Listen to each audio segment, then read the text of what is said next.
হামজা চৌধুরী, সুমিত সোমদের আগমনের ফলে বাংলাদেশের ফুটবলের মান বহু গুণ বেড়েছে। সবচেয়ে বড় ব্যাপার, বাংলাদেশের ফুটবলের যে ইমেজ সেটা রাতারাতি পাল্টে গেছে এবং ব্র্যান্ড ভ্যালু তরতর করে বাড়ছে। বাংলাদেশ ফুটবল ফেডারেশন একের পর এক চুক্তি করছে বিভিন্ন বাণিজ্যিক প্রতিষ্ঠানের সাথে। বাংলাদেশের ফুটবলাররা তারাও চুক্তি করছে বিভিন্ন কর্পোরেট হাউসের সাথে। সেরকম একটা সময় যখন বাংলাদেশের ফুটবল নিয়ে মানুষের আগ্রহ তৈরি হচ্ছে, এমনকি লেস্টার সিটির মতো ক্লাব তারা বাংলাদেশের ফুটবল নিয়ে সোশ্যাল মিডিয়াতে পোস্ট করছে, কাবাডি এফসি পোস্ট করছে, এমনকি ফিফা পর্যন্ত সোশ্যাল মিডিয়াতে পোস্ট করছে।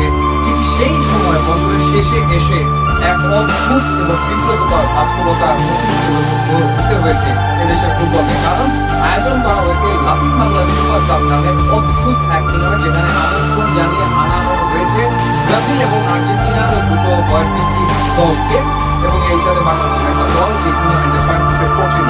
যারা এই টুর্নামেন্টের আয়োজক একটি বক্সিং প্রমোশন ইন্টারন্যাশনাল লিমিটেড কোনোদিন ফুটবলের বল নিয়ে কাজ করেছে বলে আমার তো জানা নাই। যারা কাজ করে তারা এসে এই টুর্নামেন্ট মাঠে নামানোর চেষ্টা করলো, ভাগ বেগালো, ম্যানেজার আসবে, কাফু আসবে, এইভাবে সেই হবে। এবং আমরা দেখলাম যে খেলা যখন তখন দেখা Bangladesh versus Bharat, Bangladesh versus Argentina, এরকম ভাবে তারা আসলে ম্যাচকে প্রমোট করার চেষ্টা করলো, রিসিভ করার চূড়ান্ত করলো। এবং এখন যে সিচুয়েশনটা হয়েছে সেটা হলো যুব ও ক্রীড়া মন্ত্রণালয় তারা আসলে বিরক্ত হয়ে, ফেড আপ হয়ে তারা টুর্নামেন্ট বাতিল করে দিয়েছে। ব্রাজিল এবং আর্জেন্টিনার ক্লাব দুটোর যে ম্যাচ হওয়ার কথা ছিল সেই ম্যাচটা 11 তারিখে হওয়ার কথা ছিল। আর্জেন্টিনার ক্লাব হচ্ছে অ্যাথলেটিকো চালন এবং ব্রাজিলের ক্লাব সাও বার্নার্ডো।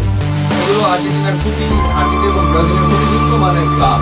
তাদের মুখোমুখি হওয়ার কথা ছিল, সেটা বাতিল হয়ে গেছে এবং মাঠ বরাদ্দ দিয়েছিল ক্রীড়া মন্ত্রণালয়, তারা সেটা স্থগিত করেছে। আর মাঠ বরাদ্দ দেওয়া হচ্ছে না। কারণ কি? কারণ টিকিটের 50% টাকা জমা দেওয়ার কথা ছিল এবং একই সাথে খেলা শেষের পর স্টেডিয়াম পরিষ্কার পরিচ্ছন্ন করার কথা ছিল, আয়োজকের পক্ষ থেকে বড়রাই করা হয় নাই। এবং স্পন্সর প্লাস মিডিয়ার রাইট বেচা বিক্রি করে কি পরিমাণ টাকা আয় করা হয়েছে সেখান থেকে একটা পয়সা তুলে দেওয়া হয়েছে, সেটা আসলে দেওয়া হয়নি। এটা দেওয়া হবে না। 2 ম্যাচ হয়ে গেছে, এখন কোনো স্পন্সর আসলে না।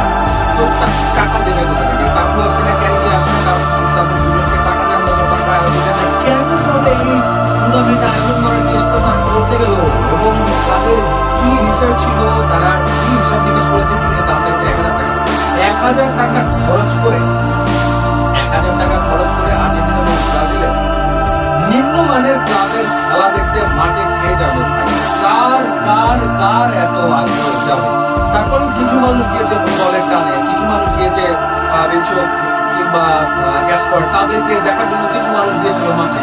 কিন্তু আলাদা করে ব্রাজিল বা আর্জেন্টিনার খেলা দেখার জন্য মাঠে মানুষ গিয়েছিল না, আমার কাছে মনে হয় না। যাই হোক, এরকম বড় প্ল্যান নিয়ে তারা মাঠে নেমে বিরাট রকমের বছরকে বাংলাদেশকে বিব্রতকর অবস্থায় ফেলেছে। কারণ কি মেসেজ আসলে গেল? আর মাঠে তো অব্যবস্থাপনার কোনো শেষ আসলে ছিল না, নানা রকমের ঘটনা ঘটেছে। বাংলাদেশের ফুটবলারদের যে ব্যবহার ছিল সেটাও প্রশ্নবিদ্ধ ছিল। আর্জেন্টিনার ক্লাবের সাথে তারা খেলেছে যখন এন্ড অফ দ্য ডে তারা অতিথি হয়ে খেলতে এসেছে এখানে, এবং এটা এমন কোনো টুর্নামেন্ট না, সেখানে ফুটবলারদের এই ব্যবহার সেটাও আসলে খুবই খুবই বিব্রতকর ছিল সামগ্রিকভাবে। আলটিমেটলি দেশের ফুটবলের ইমেজ এবং একটা মহল তারা বাংলাদেশের ফুটবল ভক্তদের আবেগ নিয়ে ব্যবসা করার চেষ্টা করছে। অর্থাৎ ব্রাজিল আর্জেন্টিনার যে আবেগ এদেশে রয়েছে, এদেশের মানুষের ভালোবাসা ব্রাজিলের প্রতি, এদেশের মানুষের ভালোবাসা আর্জেন্টিনার প্রতি, সেই আবেগটাকে নিয়ে ব্যবসা করার চেষ্টা করেছে এবং করতো, সেটাও তারা করতো। কিন্তু সেটাও একটা যদি সিস্টেমেটিক ওয়েতে গুছিয়ে পরিকল্পনা অনুযায়ী করতো, তাও না বুঝতাম। মানে অবসর চূড়ান্ত, খেলা শুরু হতে দেরি, রেফারি মাঠে পৌঁছায় না। এরপরে মূল ব্যাপারটা হচ্ছে বাংলাদেশের ফুটবলারদের পারিশ্রমিক কে দেবে? 2 ম্যাচে তারা খেলবে, তাদের টাকা দেবে কি? আয়োজকরা বলছে না, বাস্তবে বাস্তবে বলছে লজিস্টিক ছাড়া অন্য কোনো কিছু তাদের প্রোভাইড করার কথাই। তাহলে টাকা পাবে করতে গিয়ে যে কাজটা, তারপরে এই চিন্তা করার জন্য তারা এখন টাকাটা পাবে কার কাছে, সেটা নিয়ে বিরাট বিরাট প্রশ্ন তৈরি হয়েছে, যে টাকা কে দেবে তারা। এরপরে শুনলাম হোটেলগুলো নাকি এবং এখন উল্টো আয়োজকরা টাকা যাচ্ছে, স্পন্সর না পেয়ে তারা এখন উল্টো টাকা চেয়েছিল যুব ক্রীড়া মন্ত্রণালয়, যে তারা টাকা দেবে, সেই টাকা দিয়ে এটা শেষ করবে।